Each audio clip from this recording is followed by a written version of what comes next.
अंधविश्वास, तुम हो अंधविश्वासी, पत्थर पूजने वाले, मूत्र पूजने वाले, गोबर पूजने वाले। और सुनिए, 2014 के से पहले देश के लोग कहाँ हकते थे? किसके हगालय में हकते थे? किसके मुंह में हकते थे? किसके घर में हकते थे? हगालय नहीं थे तो बीजेपी वाले जाए पाकिस्तान, बीजेपी वाले जाए चीन, जाके उसी बॉर्डर पे जाके मरे, अपना सर फोड़े चीन में। बताइए क्या? अरे पिछले 50 सालों में कटहर के छिलके जैसा देश दिया था। 5 मिनट आप में 5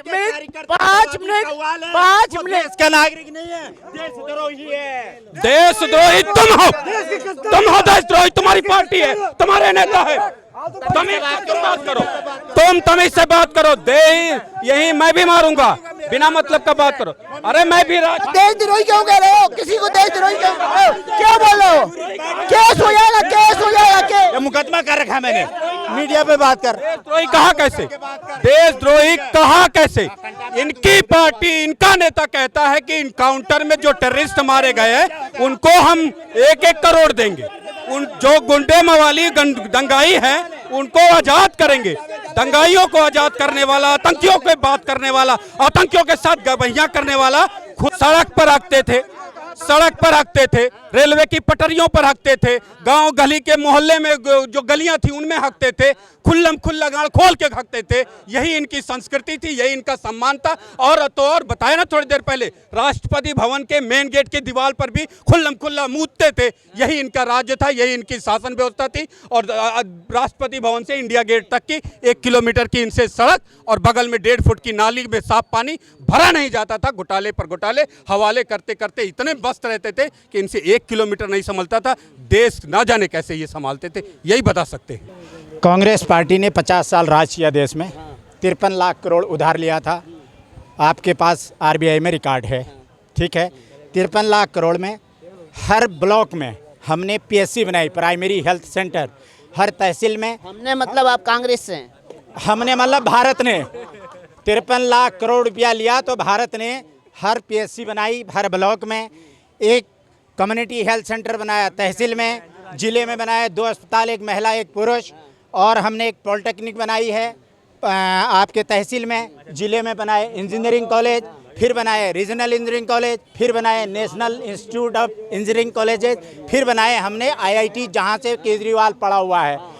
और इसी में हेल्थ में हमने नेशनल मेडिकल इंस्टीट्यूट बनाए, उसके बाद एम्स बनाए हैं 53 लाख करोड़ में। हमने 38 लैब बनाई। बीजेपी के किसी भी आदमी को एक भी लैब का नाम पता नहीं है। और सुन लीजिए, पूरी बात सुनिए, बीच में मत बोलिएगा। और इसके बाद और हमने जो है इसरो बनाया, और हमने 5,000 रुपये में LIC बनाई थी। आज 38 लाख करोड़ की कंपनी है। 38 लाख करोड़ न्यूजीलैंड का सालाना बजट भी नहीं होता है। और ये जो 9 साल का आप आउटपुट बोल रहे हैं, ये मदारी सरकार ने, जो ये हगालय सरकार है, केवल हगालय और मदारी पे काम होता है टीवी पे। और ये जो कपड़े पहन रहे, जो जूता पहन रहे, जो मीडिया में काम कर रहे, जो गाड़ियों से चल रहे, सब कांग्रेस के बनाए हुए। पहले ये नंगे हों, अपनी डिग्रियां फाड़ें और सड़क पर जाएं, तब बताएं 2014 के बाद इनके पास क्या है। अब मैं आपसे बात करूं, एक सवाल पूरी बात सुनिए। इसके बाद हमने और इन्होंने 9 साल में कितना उधार लिया? 150 लाख करोड़। अब साहब वो कहाँ गया 150 लाख? हमने 53 लाख करोड़ में इतना बड़ा इंफ्रास्ट्रक्चर देश को दिया, जिसमें आपने कहा कि देश में कुछ नहीं है, लेकिन आते ही हवाई जहाज लेके आप पाकिस्तान, अफगानिस्तान और दुनिया भर के 100 देशों में घूम के आए। साइकिल से नहीं गए आप, पैदल नहीं गए। एक सवाल में और सुनिए 2014 के से पहले देश के लोग कहाँ हकते थे? किसके हगालय में हकते थे? किसके मुंह में हकते थे? किसके घर में हकते थे? हगालय नहीं थे तो बीजेपी वाले जाए पाकिस्तान, बीजेपी वाले जाए चीन, जाके उसी बॉर्डर पे जाके मरे, अपना सर फोड़े चीन में। बताइए क्या? अरे पिछले 50 सालों में कटहर के छिलके जैसा देश दिया था। 5 मिनट आप में 5 मिनट इसका नागरिक नहीं है, देशद्रोही है। देशद्रोही तुम हो देशद्रोही, तुम्हारी पार्टी है, तुम्हारे नेता है। तुम बात करो, तुम तमीज से बात करो। दे यही मैं भी मारूंगा, बिना मतलब का बात करो। अरे मैं भी देशद्रोही क्यों कह रहे हो? किसी को देशद्रोही क्यों कह रहे हो? क्या बोल रहे हो? केस हो जाएगा, केस हो जाएगा। ये मुकदमा कर रखा है मैंने, मीडिया पे बात कर। देशद्रोही कहा कैसे? देशद्रोही कहा कैसे? इनकी पार्टी, इनका नेता कहता है कि इनकाउंटर में जो टेररिस्ट मारे गए हैं उनको हम 1-1 करोड़ देंगे। उन जो गुंडे मवाली दंगाई हैं उनको आजाद करेंगे। दंगाइयों को आजाद करने वाला, आतंकियों की बात करने वाला, आतंकियों के साथ गबहियां करने वाला खुद को देशभक्त बता रहा है और हमें देशद्रोही बता रहा है।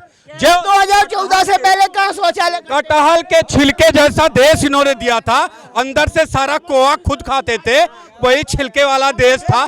आज देश सुनहरे चिड़िया की तरह से संवारा जा रहा है। गांव गांव, गली गली, शहर शहर, 1-1 इंच पर आज हमने उस पे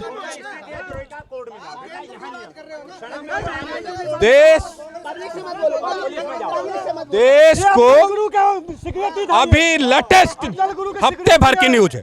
जम्मू कश्मीर में कांग्रेस का नेता क्या कहता है? मैं दंगाइयों को 1 करोड़ दूंगा, मैं दंगाइयों को जेल से रिहा करूंगा, मैं उनके लिए घर बनाऊंगा, उनके लिए रोऊंगा, उनके लिए गाऊंगा। जो दंगाइयों, आतंकवादियों, सेना और जवानों पर, नागरिकों पर, बहन बेटियों पर अत्याचार करते हैं, गला काटते हैं, उनकी तरफदारी ये करते हैं और हमको कह रहे हैं देशद्रोही। अरे ऐसे लोगों को देशद्रोह से पहले ही, बोलने से पहले इनका मुंह बंद कर दिया जाना चाहिए। ये बोल कैसे देते हैं?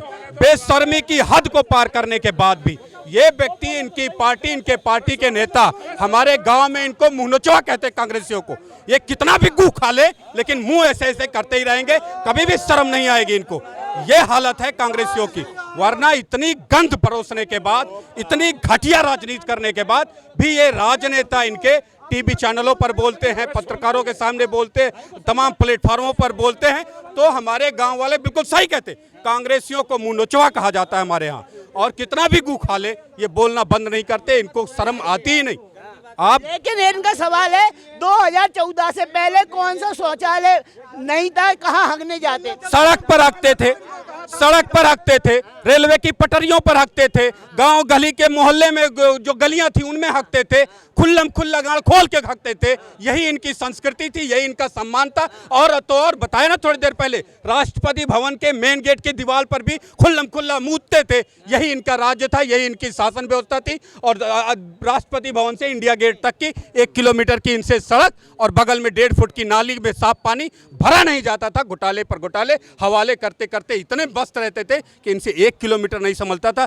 देश ना जाने कैसे ये संभालते थे, यही बता सकते हैं जी। जिनको 2014 से पहले का सिस्टम पसंद नहीं है तो अपने कपड़े उतार करके फेंक दें, वो कांग्रेस के बनाए हुए हैं। वो तो क्यों फेंक दे? सड़कों पर मत चले, सड़कों पर मत चले, अपनी डिग्रियां फाड़ो और अपने माइक फेंको, अपने मोबाइल फेंको, अपने घर तोड़ो। 2014 एक मिनट तब बताओ क्या बनाया देश में? किसको बोलते हैं इन्फ्रास्ट्रक्चर? अंग्रेजों के चुप अंग्रेजों के शासन काल में कांग्रेसी नेताओं ने अपने कपड़े उतार के क्यों नहीं फेंके? महात्मा गांधी ने अपने कपड़े उतार के क्यों नहीं फेंके? जवाहरलाल नेहरू ने क्यों नहीं फेंके? इंदिरा गांधी ने क्यों नहीं फेंके? कांग्रेस ने बहुत अच्छा सवाल किया था। यही कपड़ा छोड़ो आंदोलन हमने चरखा बनाया था। क्यों नहीं छोड़े?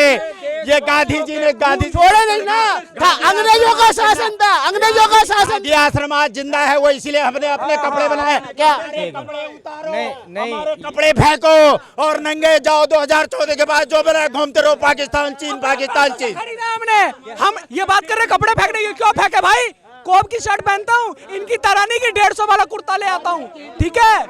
क्यों फेंकूं? अपने पैसों से खरीदा हुआ है, मेरे पैसों से खरीदा हुआ है, क्यों फेंकूं मैं अपना कपड़ा? ये भाई साहब बोल रहे थे अभी कि जो 2014 से पहले कपड़े फेंक दो और ये कर दो और वो कर दो। सबसे पहले तो गलत बोल रहे थे, गलत बोलना ही नहीं चाहिए, ठीक है?